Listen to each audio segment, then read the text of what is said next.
ASMR. Hey everybody, it has been a bit. I don't know what I titled this video, but if I titled it what I think I'm gonna title it, it's not clickbait. I titled it what I did because I wanted people to watch it. I wanted people like me who have or had avoided going to the doctor for way too long because you thought you couldn't afford it, you didn't have insurance, or you were scared to go. I wanted people like you to watch this. I'm just gonna be talking like this because I think it's gonna be too difficult to whisper, but yeah, okay. First, I have a Jimmy John's, just ham, cheese, pickles, tomatoes, onions, yeah.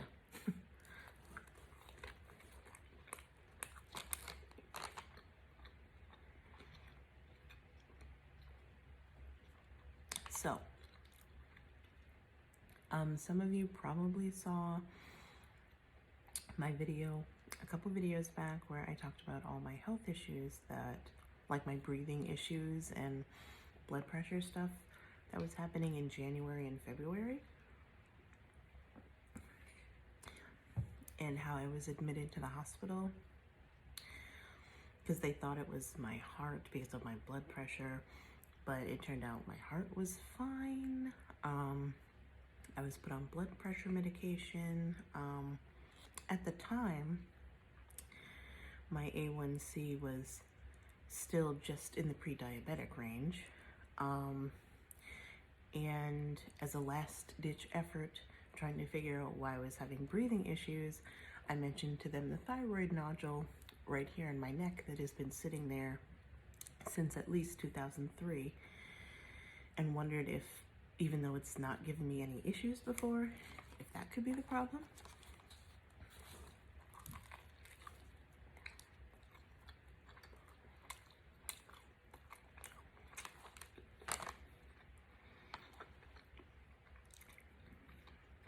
And they said at that time that it probably was because I need to drink some water too.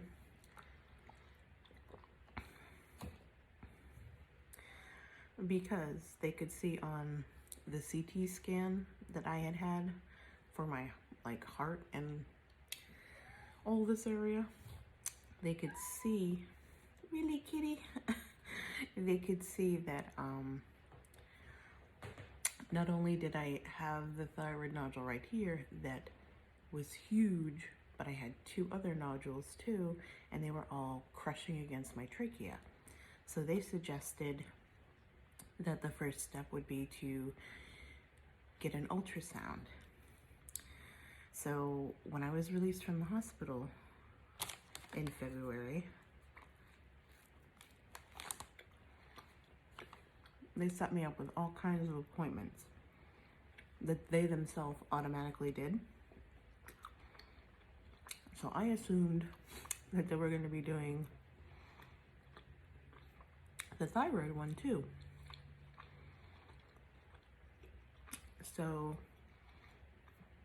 after like a couple of weeks, I finally said to my primary care physician, who I had just met with recently, because before all of this I didn't have a doctor and I hadn't seen a doctor in 3 years. Finally she looked into it, and it turned out it was like the one appointment that I was supposed to call and check on. So I finally got that scheduled.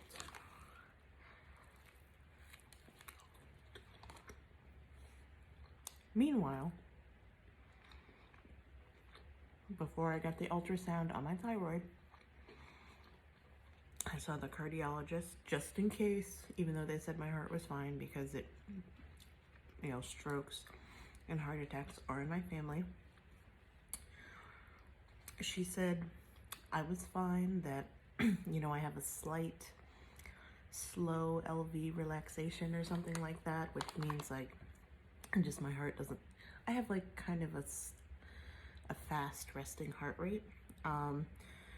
But she gave me some medication for that, and she said just keep trying to lose weight, keep trying to lower your blood pressure, you're young, it'll be totally fine. And I have a follow-up with her in a couple months. But I had my A1c retested right after that appointment. It came back at 6.9, which is type 2 diabetic. So they think that the process in which, I don't know if it's the machine that they put the results through or what exactly. They don't think it was calibrated correctly in February.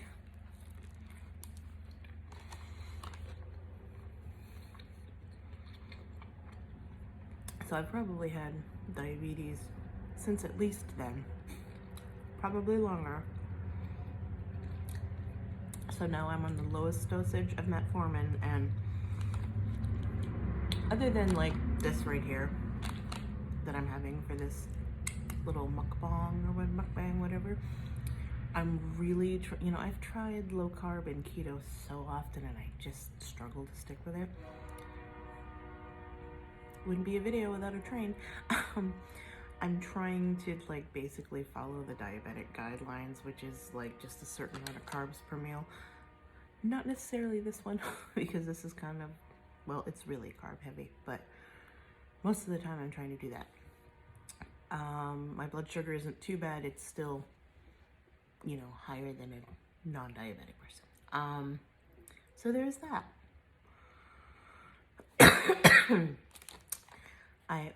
I finally had the ultrasound.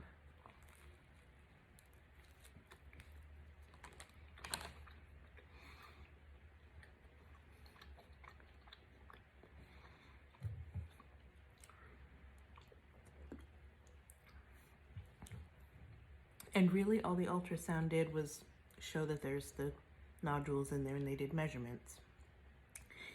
And the oldest nodule that's in there from like 2003, or at least that's when we found it, is like, it's like 6 centimeters, so it's like the size of like a large egg or something like that. Basically huge for being in here. And then I have a nodule over here that creeps down, like down this way-ish. And they're all pressing my trachea in weird spots, weird ways.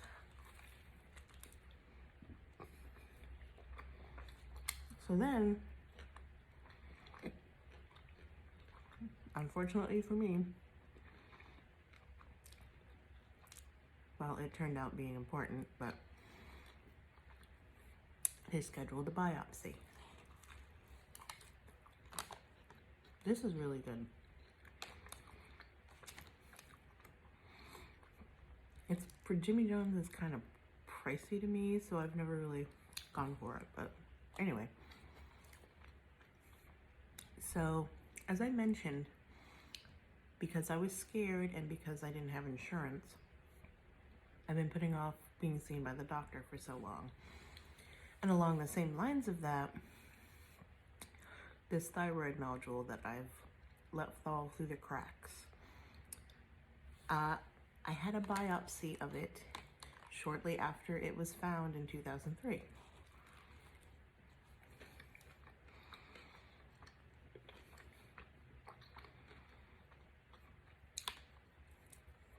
It was done by a very crotchety, grouchy old white man in a very small exam room in a very small office in rural Maine.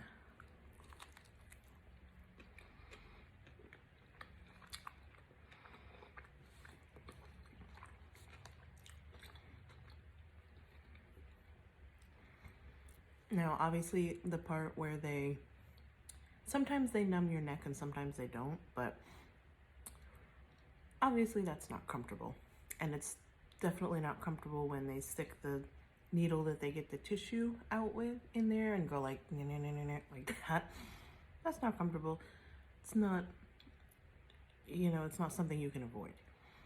But what he did afterwards, because he wanted to like look inside my throat, like traumatized me. I have always had a really bad gag reflex. I have a super sensitive neck. Like I've never been able to wear turtlenecks. If I'm gonna wear like a sweatshirt, it cannot be a pullover. It has to be a zip up. I've got neck issues. So what he wanted to do was take a really long, I don't know, like at the dentist when they have like the, you know, how they have the little mirrored thing so we can see like the back of the top of your teeth. It was like that, but really long, and he wanted to stick it down my throat. And every time he tried, I would gag, and he yelled at me and told me to basically get over it, stop being a baby and get over it. And it was traumatizing for me. So when those results from the biopsy came back inconclusive,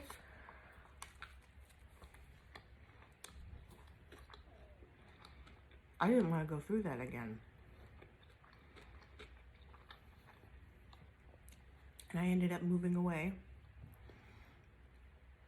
and having my son. And at the time, my husband was in the military, so we moved a bunch of times. And the plan was,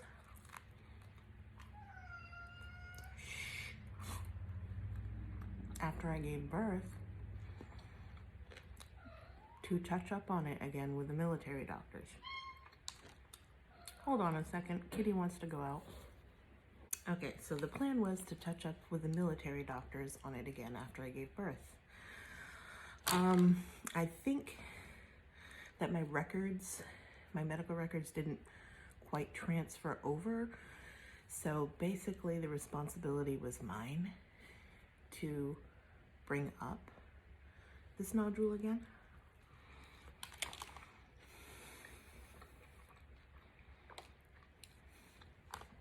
I chickened out.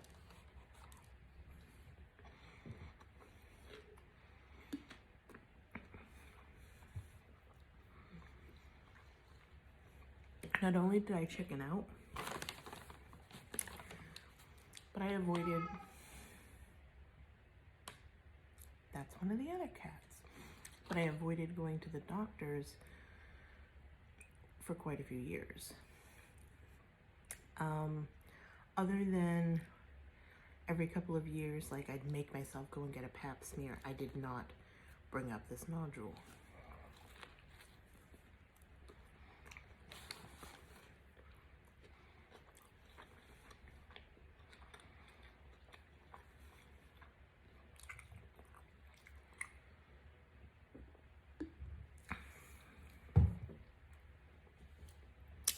Yes, so later, Boba, no. You know, later, didn't have insurance anymore. Still avoided going to the doctor until 2015. So this nodule has been sitting in the, Boba, hold on, please. Sorry, anyway. So this nodule has been sitting in here since like 2003. 2015, I was having an ultrasound and a biopsy for different reasons, like female reasons, that came back fine. And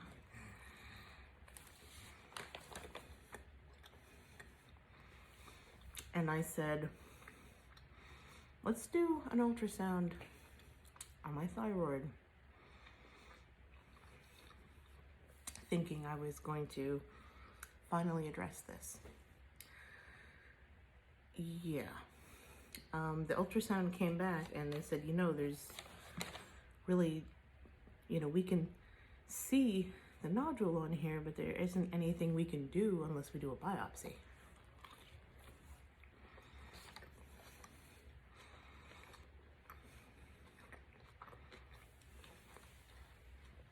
Chickened out again. fast forward to this past January and February, when I don't have insurance, haven't been to the doctor in a couple years, like since 2017 or something like that. And I started having all these issues.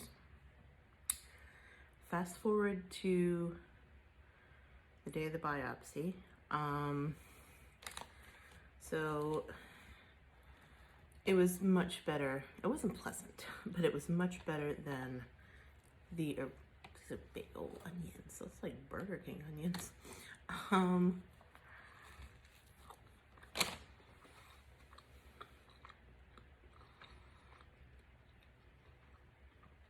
So first they numb your neck with lidocaine. Ignore my cat. And that's uncomfortable. But the purpose of that is to make it so that you hopefully don't feel it too bad when they take the needle and stick it into each nodule to take out the tissue, and they have to do it like 4 times for each one to make sure they get a good enough sample. The lidocaine was uncomfortable, but you know, I dealt with it. And then like 2 minutes later, he stuck that tissue needle. Oh my God, the wind keeps blowing the door open. Tissue needle in, and it immediately felt like he had injected me with something cold, like my body went cold. I think it was a panic thing. And like he had to stop for a minute because I wasn't sure if I was gonna pass out, throw up. They had to fan me and put like a wet cloth on my head. Like I felt ridiculous and embarrassed, but they were really nice about it. So they get done, and I was originally told that it would probably take like maybe an hour to get the results back, because I was really lucky because they had their own pathologist on site. You know, a lot of times people have to wait like a week or 2 to get these results back. Mine came back in 10 minutes. That's never a good thing. Cancer in all 3 nodules. Papillary thyroid cancer. Scary, but 100, well, not 100, very treatable, very treatable. Huge survival rate. If they say if you're gonna get cancer, this is the one you want. Not that anybody would ever want it, but you know, if you had to, it would be papillary thyroid cancer. I met with a surgeon yesterday, and she also did a biopsy on my lymph nodes, because when she did her own ultrasound, they looked a little suspicious.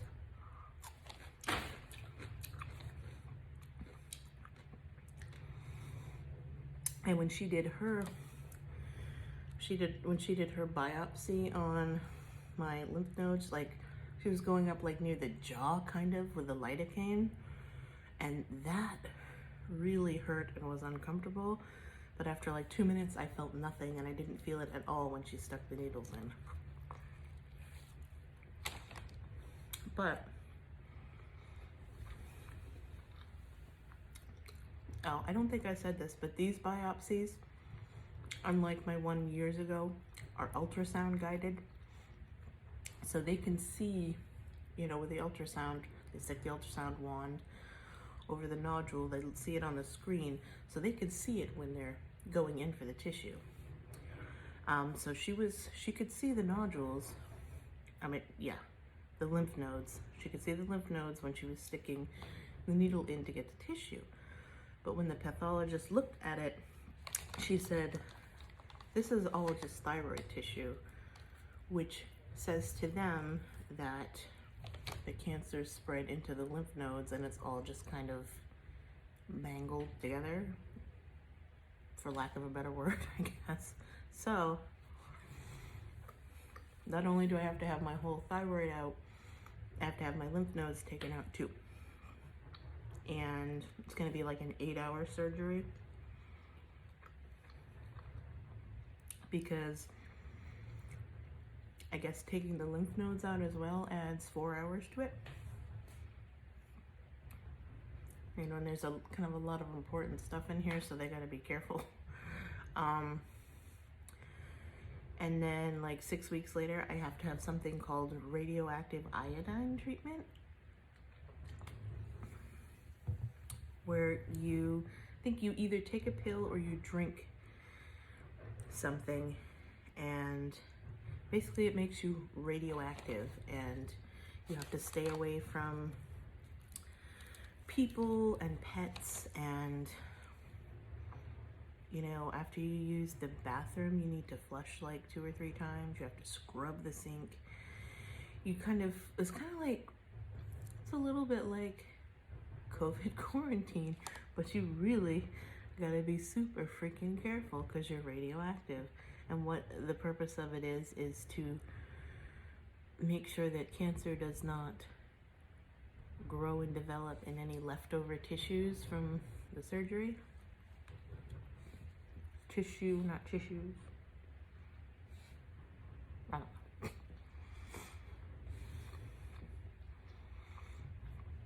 So I'm overwhelmed. It's weird, I'm not scared. I think because I always think negatively anyway, which is terrible, but it helped me out in this situation. When they told me this, I was kind of prepared for it. And since it's a very treatable cancer, I'm not terrified. I'm a little anxious about the surgery, because I get a little anxious anyway, just going to doctor appointments.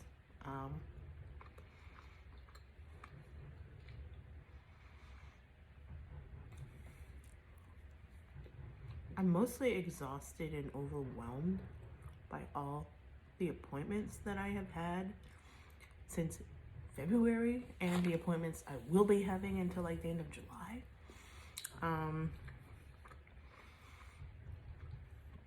You know, there's pre-op, there's post-op, there's the consult for the iodine treatments, there's the iodine treatments. I've scheduled myself a pap smear, I've scheduled myself a mammogram, just because I'm like, I'm not gonna sit on anything anymore. I am going to check on everything.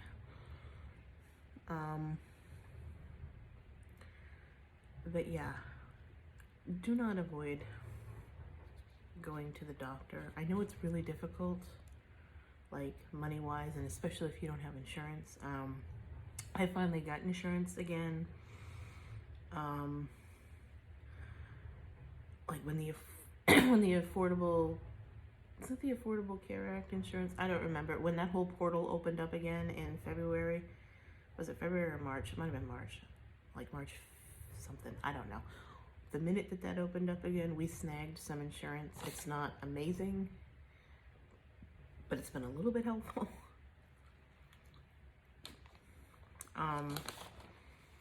But yeah, if you can get to the doctor somehow to at least have checkups,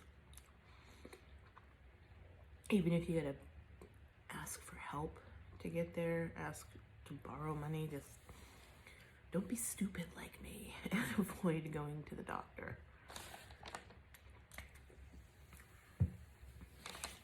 Like this nodule has been in there. My cat's insane. Has been in there since at least 2003. And, you know, she won't know everything, the surgeon, until she actually cuts me open and gets in there. Like, she's gonna make an incision around here. She won't know until she actually gets in there, like the real, like, extent of everything. Like, and I'll be interested to see if someone will be, like, pathology will be able to tell maybe how many years the cancer's been growing in there, because it's a slow progressing, moving cancer. So potentially I could have had cancer for years and not even known it. So one, thank God I had some unfortunate, uncomfortable issues in January, or else I wouldn't have ended up, you know, starting the process of going to the doctor in February. And who knows how long I would have still put off going to the doctor and not known. 2, thank God that it's not a more aggressive form of cancer. 3, I wouldn't have known that I had diabetes. You know, I'm at a place where I can still lose weight, and I can still focus on balancing out my macros in my foods to like regulate my blood sugar. I'm not to a point where I require insulin or you know, things like that. But had I let it go on for longer and not even known, it could have gotten worse. Like,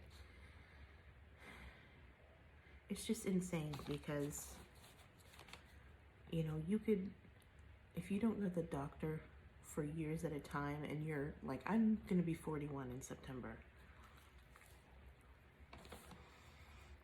you could end up having a stroke, you could end up having a heart attack, you know, you could end up having cancer, diabetes, other things, and not even know. And it's just kind of dangerous.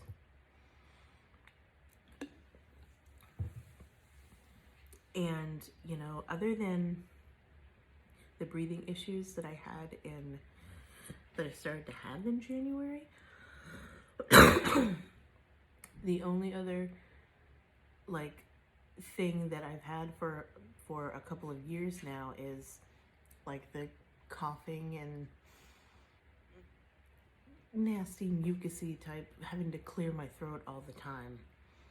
Like, I have not, there's nothing major that's made me think something is wrong. So, you know, I don't think my voice has changed at all, because they kept asking me that.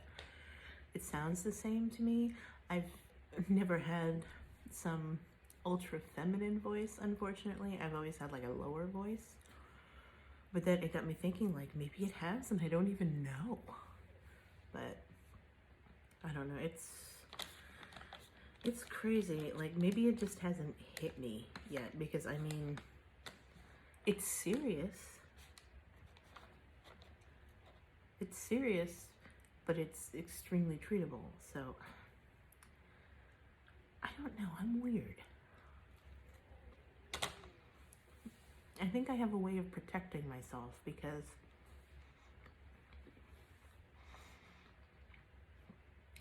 obviously my husband,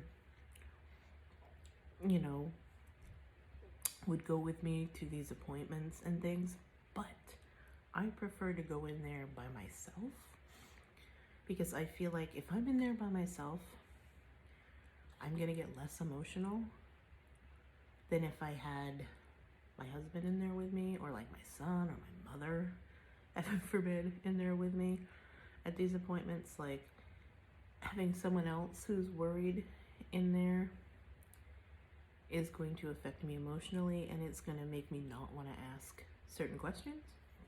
Like, when I go in there by myself, I have the time before the doctor comes in, which, as you all know, is usually quite a while. I have time to calm myself down, take deep breaths, and then when they come in, I can ask them any old silly question I want. Even if I think it's probably really stupid, I can ask it and not feel like I'm gonna be judged, or like, not that my husband would judge me for asking a question, but like it wouldn't be anything like, oh my God, why is she asking that question? Like, you know, just, I don't know. I just feel more comfortable like that, because I get really anxious. Obviously, he will be there with me before they take me in for surgery, but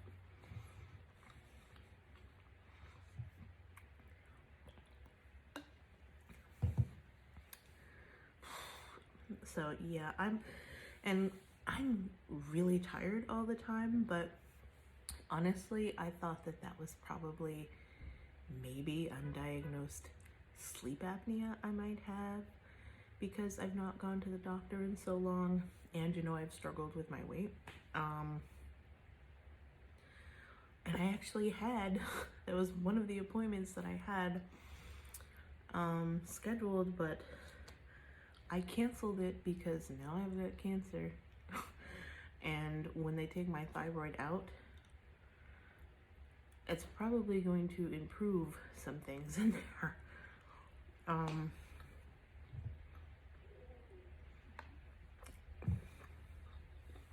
Sorry if my stomach's making weird noises. I'm gonna be on some sort of synthetic thyroid for the rest of my life. The really odd thing is that the medication I'll be taking is I think it's the same as the people that have hypothyroidism. And it's really funny because even though I have thyroid cancer and I've had a nodule in there for like at least 17 years, my thyroid hormone levels have always been completely normal. And now that I've got cancer and they're gonna take it out, it's gonna be like I have hypothyroid, you know, and I've never been able to blame my thyroid hormone levels on my weight gain and my weight issues. And now, you know, I was concerned about this, the thyroid thing and the weight thing too. Because, you know, people can like gain a lot of weight if, you know, their thyroid medication is not a good, like a correct dosage and stuff. So I talked to her about that. She said as long as I take it every day, virtually at the same time every day, and I, you know, keep in good touch with, it's probably the endocrinologist that does that, I'm not exactly sure, to, you know, keep going over the levels, you know, keep in good contact, I should not, it's not going to be impossible to lose weight, and I shouldn't gain like 50 pounds or something like that, thank God. So it probably honestly won't be any different than now, where I really have to put in a huge effort to lose like 2 pounds a week. It's not going to be dropping off at like before, when I would be off Weight Watchers or calorie counting or something for like a long period of time. Usually if I hopped back on and was diligent for a week, I could lose like 7-8 pounds. I think it would be more like probably a pound now. But you know what? I'm just going to hope for that, and I'm going to keep putting an effort in, because in 2019 I lost almost 40 pounds on Weight Watchers, but then I just, like, COVID happened and I got in my own head again and did the diet flip-flopping and stuff, and it just, I gained it all back plus some, and then started having issues, and it's just like, as Juicy Tingles would say, it's been a time in the land. But this was really good. My cats were really annoying.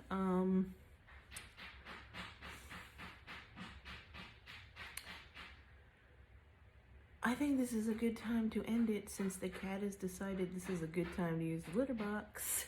So that's probably a good reminder that, my gray hair, that if you do not go to the doctor, you're in for a world of shit.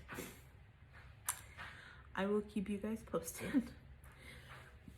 And hopefully when this is all taken care of, I can feel like I can whisper more often and do more videos without feeling like I'm gonna be like coughing and gagging on you guys. That'd be great. But as usual, this was a hot mess video, and I will talk to you guys later.